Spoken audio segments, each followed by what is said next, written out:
Sahabat Hikmah beralih ke Emak Iin Hindun, pengrajin tas berbahan limbah.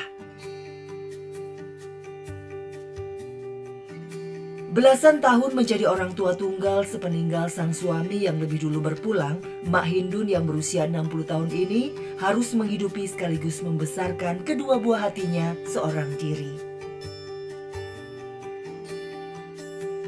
Lantaran tak punya modal, Emak Hindun belajar memanfaatkan limbah cangkang kopi kemasan menjadi barang yang bisa dijual. Sejak saat itu, Emak pun mencari nafkah dengan membuat barang-barang kerajinan seperti tas, dompet, hingga tikar dari bekas kemasan kopi dan minuman saset lainnya. Barang-barang kerajinannya itu kemudian dijual keliling atau dibuat atas pesanan pembeli. Itu banyak cangkang kopi gitu di rumah gitu, jadi sayang gitu kalau dibuang-buang, dibakar gitu. Ibu dibikin kreatif aja gitu dulu waktu itu dari tetangga lah gitu. Cuma sedikit dari orang tuh kasih ilmunya tuh, tapi dari sedikit itu terus ayah sama ibu ya diterus-terusin gitu sampai itu cangkang kopi sampai lecek-lecek gitu, terus aja. Hasil keterampilan tangan Emak Hindun dijual dengan harga bervariasi, tergantung besar kecilnya barang serta tingkat kesulitan pembuatannya. Dengan harga jual mulai dari 20 sampai 60 ribu, Emak Hindun setiap harinya bisa mengantongi penghasilan paling banyak 60 ribu rupiah. Namun, berjualan barang kerajinan yang bukan merupakan kebutuhan pokok, terlebih terbuat dari sampah, tidaklah semudah membalikan telapak tangan. Kerajinan yang sudah dibuat dengan susah payah itu sulit laku. Bahkan terkadang, Emak Hindun menghadapi cibiran dari orang-orang saat berdagang. Kirang saya dari cenah teh Bu, tinggalin oke. Oh, saat jualan itu banyak, Neng. Jadi kadang-kadang itu ada yang bilang, itu dari apa gitu, dari limbah kayak gitu. Terus susah untuk memasarkannya gitu. Kadang-kadang kalau ada yang baik-baik ya gitu, ada yang mesen gitu. Kadang-kadang udah dipesen juga, ini nggak cocok sama ininya gitu, bentuknya atau apanya gitu. Ya dikembalin lagi, terus ibu dibikin lagi gitu. Dalam sebulan, barang kerajinan daur ulang emak kadang hanya laku 5 atau 7 buah saja. Tapi tidak ada kamus menyerah dalam hidup Emak Hindun. Perjuangannya mendapatkan rupiah tak pernah kenal lelah. Sabar aja teh Mi. Kami sama 50 gitu. Ya iya teh Mi. Belum pernah, cuma dikasih tahu teman, jadi beli. Tahu, makanya beli gitu. Udah unik, bagus, kuat, kayaknya tahan ke rayap gitu. Kan terbuatnya dari plastik gitu. Rapih juga, cantik, buat kemana-mana, jadi masuk gitu, pakai acara. Hasil kerajinannya yang unik rupanya menarik perhatian beberapa pembeli, terutama mereka yang peduli dengan produk-produk daur ulang sebagai langkah kecil untuk menyelamatkan lingkungan. Sehingga pembeli ini pun memesan khusus kepada Emak Hindun. Seperti ini kebiasaan yang rutin dilakukan Emak Hindun tiap kali pulang berjualan. Berapapun pendapatan yang diterimanya, Emak selalu berusaha menyisihkan sedikit uangnya untuk ditabung. Emak Hindun menyimpan cita-cita terpendam. Suatu saat, ia ingin pergi ke Tanah Suci menunaikan ibadah umroh. Alhamdulillah cukup buat makan, sodakoh yang penting. Ada nabung lah dikit-dikit gitu buat. Kepengen ibu tuh dari dulu pengen umroh gitu ya, kayak orang-orang gitu. Itu aja, nabung dikit-dikit. Alhamdulillah. Mencari bahan-bahan untuk membuat barang-barang kerajinan bisa dibilang gampang-gampang susah bagi Emak Hindun. Limbah plastik, kopi kemasan, dan minuman saset biasanya dia kumpulkan dari tetangga sekitarnya, atau bahkan memungut dari tempat sampah seperti yang biasa dilakukan para pemulung. Ibu nuju naon eta? Punten dia teh ku abdi bade dimanfaatkeun. Muka dia teh cuma hek permisi, tong nyanak sembarangan, pan sok balatak di dia teh Ibu. Insyaallah kieu deui mah punten dia teh abdi teh data dia teh teu ningali jami.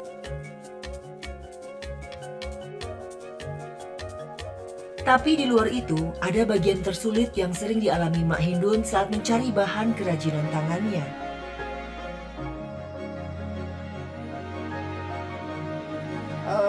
Limbah yang sama gitu, sama kan mau bikin tas gitu, tapi itu kekurangan gitu, tasnya itu belum jadi, udah pesanan udah ada gitu, jadi ibu teh susah itu nyari, malahan sama tetangga lah suruh gitu ngumpul-ngumpulin gitu kadang-kadang. Warga sekitar kediaman Mak Hindun di kawasan Desa Batu Nunggal, Cibadak, Sukabumi, Jawa Barat yang sudah mengenal emak sebagai pengrajin daur ulang sampah terkadang membantu menyumbangkan limbah saset minuman mereka. Dan ya dibarokakeun gitu. Punya makan deh, enggak. Setelah semua bahan yang diperlukan terkumpul, Mak Hindun segera mengerjakan kerajinan daur ulangnya di rumah. Di rumah ini, Mak Hindun kini tinggal seorang diri setelah anak-anaknya merantau keluar kota. Praktis, kesehariannya sekarang banyak dihabiskan emak untuk bekerja.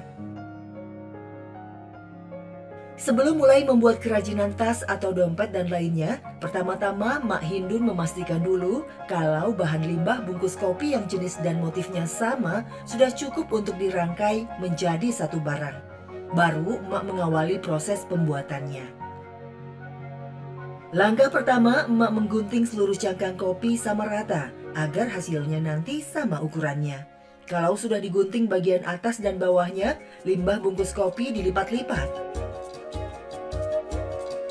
Langkah selanjutnya, emak mulai menganyam hingga membentuk pola tertentu. Selesai dianyam, emak kemudian menggabungkan atau merangkainya. Lalu tinggal dirapikan dengan dijahit.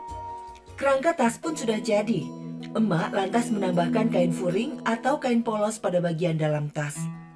Setelah bagian dalam tas dijahit dengan kain, emak memasang resleting dan tali atau aksesoris lainnya untuk mempercantik tampilan tas. Dalam sehari, emak bisa menyelesaikan 2 dompet kecil atau 1 tas besar. Meski sudah menekuni pekerjaan ini hampir 10 tahun lamanya, namun Mak Hindun kadang masih harus bergulat dengan beberapa kesulitan dalam proses pembuatannya. Ya menggunting ya enggak begitu, terus merangkai itu kadang-kadang patah itu ya jarumnya, ibu tunda dulu gitu ya, terus dikembali lagi gitu. Iya, polanya juga nggak sama gitu. Polanya nggak sama, bentuknya juga nggak sama gitu karena nggak rata gitu. Produk-produk kerajinan daur ulang yang sudah selesai dibuat dipajang emak dan dikumpulkan hingga jumlahnya cukup banyak untuk dijual. Tidak setiap hari bisa mengantongi penghasilan dari berjualan kerajinan daur ulang. Untuk menyambung hidupnya, Mak Hindun juga berjualan bacang buatannya sendiri. Bacang-bacang! Jajanan tradisional itu dijajakan Mak Hindun dengan berjalan kaki dari kampung ke kampung. Pekerjaan yang telah dijalaninya sejak 5 tahun silam. Bacang buatan Mak Hindun dijual dengan harga Rp2.000 per buahnya. Meski harganya cukup terjangkau, laris tidaknya bacang Mak Hindun juga tergantung faktor cuaca. Hal yang menjadi kendala tersendiri bagi Mak Hindun. Kalau lagi jalan gitu, kadang-kadang nggak ada yang beli gitu ya. Udah itu modal, jadi nggak kembali gitu. Kadang-kadang kalau hujan kayak gini ya, jadi nggak bisa dijual gitu ya. Udah dibawa ke rumah, langsung dibagiin sama tetangga gitu. Namun yang namanya rezeki tak akan kemana. Jika sudah menjadi jalan rezeki Mak Hindun, ia pun dipertemukan dengan pembeli-pembeli yang murah hati. Ibu ini berapa? 2.000-an. Ibu ini kembaliannya untuk berapa? Oh, mau lios lah gitu pada itu ya di langsung. Atur nuhun Ibu. Sami-sami. Dari Umar radhiyallahu anhu, ia berkata, "Aku pernah mendengar Rasulullah SAW bersabda, kalau kalian bertawakal kepada Allah dengan sebenar-benar tawakal, maka niscaya Allah akan memberikan kalian rezeki sebagaimana Allah memberi rezeki kepada burung." Ia pergi pagi hari dalam keadaan perutnya kosong, lalu pulang pada sore hari dalam keadaan kenyang. Hadis riwayat Tirmizi. Barang siapa yang di waktu sore merasa capek atau lelah lantaran pekerjaan kedua tangannya mencari nafkah, maka di saat itu diampuni dosa baginya. hadis riwayat Tabrani. Sebagai wujud syukur atas berkahnya dari berjualan bacang, Mak Hindun menyempatkan singgah ke masjid dalam perjalanan pulang. Walau pendapatannya tidak besar, tapi tidak mengurangi niat emak untuk menyumbangkan sedikit ke kotak amal di masjid itu. Sebagian penghasilan Mak Hindun dari berjualan bacang disisihkannya untuk berbelanja bahan-bahan untuk membuat bacang. Bacang yang biasa dijual emak berisi daging ayam. Sehingga setiap hari ia pun membeli daging ayam, kentang, wortel, serta bumbu-bumbunya berupa daun bawang, bawang merah, bawang putih, merica, kecap, garam, dan pastinya bahan utamanya beras, serta daun bambu sebagai bungkusnya. Ya kalau bahan-bahan itu mah beras, terus daleman untuk itunya gampang. Itu cari itu daun, kadang-kadang kan kalau hujan kayak gini susah dicari. Setibanya di rumah, bahan-bahan yang dibelinya di warung tadi mulai diolah Mak Hindun. Yang diolah pertama oleh emak adalah berasnya. Beras dicuci bersih, lalu ditambahkan air dan garam. Kemudian dimasak menjadi nasi aron alias setengah matang, baru dikukus sampai matang. Setelah itu, emak menumbuknya hingga halus.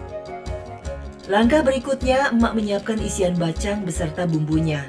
Daging ayamnya dipotong kecil-kecil, sementara bawang merah, bawang putih dihaluskan, dan daun bawang diiris tipis-tipis. Bawang yang telah dihaluskan lantas ditumis, kemudian masukkan daun bawang dan ayamnya. Selanjutnya, masukkan sedikit air, tambahkan kecap manis, merica, dan garam atau penyedap rasa. Aduk rata dan biarkan meresap. Angkat dan tiriskan. Proses terakhir memasukkan isian bacang ke dalam olahan beras aron tadi. Untuk itu, daun bambu atau daun hanjuang yang digunakan untuk membungkus direbus dulu sebentar agar sedikit lunak. Emak melipat daun itu agar berbentuk kerucut, lantas mengisinya dengan nasi secukupnya pada tiap lipatan daun. Kemudian baru masukkan isian daging yang telah ditumis dengan bumbu. Kalau sudah, lipat daun bacang dan ikat dengan tali yang sudah disiapkan. Masukkan bacang ke dalam panci berisi air dan rebus selama 1 atau 2 jam. Usai direbus, dinginkan bacang dan bacang tinggal ditata dalam wadah sebelum dijual keliling oleh Mak Hindun. Di sela kegiatannya berjualan bacang dan kerajinan daur ulang, Mak Hindun selalu berbaur dengan kegiatan warga di kampungnya. Bahkan, Mak Hindun dikenal aktif membantu mendorong perekonomian ibu-ibu di sekitarnya dengan membagikan ilmunya di bidang kerajinan. Secara rutin, emak mengajarkan cara membuat barang-barang kerajinan dengan memanfaatkan sampah bungkus minuman saset seperti yang biasa ia buat. Gerakan yang diprakarsainya dengan ibu-ibu ini sudah berlangsung 10 tahun lebih. Soalnya gitu kan kalau ilmu gitu sedikit-sedikit dimanfaatkan gitu sama orang-orang gitu. Malah sekarang udah yang bisa bikin tikar gitu, bikin dompet. Ilmu ibu bisa dimanfaatkan sama orang, berkah lah gitu. Jadi terus aja manfaat gitu. Manfaatnya sangat bagus, soalnya itu kan unik ya. Bisa dipakai bikin tas, bikin tikar gitu. Iya, bisa digunakan untuk diri sendiri dan juga dijual. Kegiatannya sangat baik ya, sangat bermanfaat. Karena limbah-limbah itu kan biasanya suka dibuang. Nah ini dimanfaatkan gitu, jadi nggak menumpuk sampah. Tidak hanya berhenti sekedar mengajarkan ibu-ibu memanfaatkan limbah plastik, Mak Hindun juga mengajak mereka untuk menghasilkan uang dari barang-barang kerajinan itu dengan menjualnya pada hari-hari tertentu. Hasil penjualan itu bukan masuk kantong pribadi, melainkan demi kepentingan sosial, disumbangkan ke masjid atau digunakan untuk membantu warga yang tertimpa musibah seperti sakit atau meninggal dunia. Dari warga untuk warga. Kurang lebih seperti itulah tujuan kegiatan yang digalang Mak Hindun ini. Karya sejumlah ibu-ibu dibeli oleh tetangga sekitar dan uangnya dikelola untuk keperluan warga nantinya. Keterampilan Mak Hindun mengolah limbah plastik menjadi barang-barang kerajinan tidak hanya bermanfaat bagi dirinya dan juga warga sekitarnya. Lebih dari itu, berkat kesabarannya menabung sedikit demi sedikit, Mak Hindun berhasil mewujudkan impiannya beribadah umroh ke Tanah Suci. Alhamdulillah ibu nabung dari hasil itu ya, dari kerajinan itu. Terus ada yang beli, jadi itu ditabung, terus ibu beliin itu ya ayam. Udah dari ayam, beternak, terus sampai banyaklah uang gitu, ada uang. Udah dibeliin itu sama domba.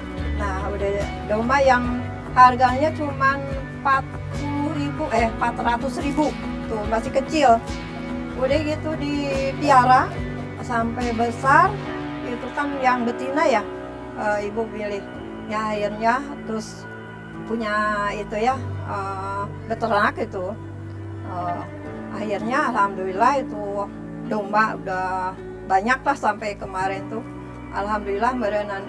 Oh itunya ditabung lagi gitu, dijual, ditabung lagi, dibeliin lagi, terus aja begitu sampai sekarang sampai 6 tahun sampai sekarang tuh. Untuk seorang ibu yang sekaligus berperan sebagai tulang punggung keluarga yang harus menjalani beberapa pekerjaan dengan pendapatan pas-pasan, bisa mengunjungi Tanah Suci merupakan berkah luar biasa. Di samping karena rajin menyimpan sebagian kecil penghasilannya yang tidak seberapa, Mak Hindun seperti menuai berkah dari kesabarannya melewati berbagai ujian hidup.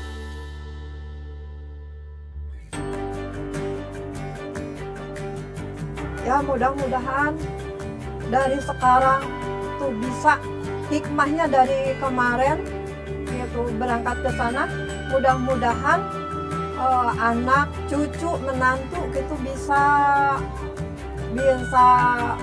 terinspirasi gitu dari ibu gitu. Mudah-mudahan apa yang ibu amalkan, apa yang ibu doakan, mudah-mudahan semuanya menjadi barokah gitu. Alhamdulillah.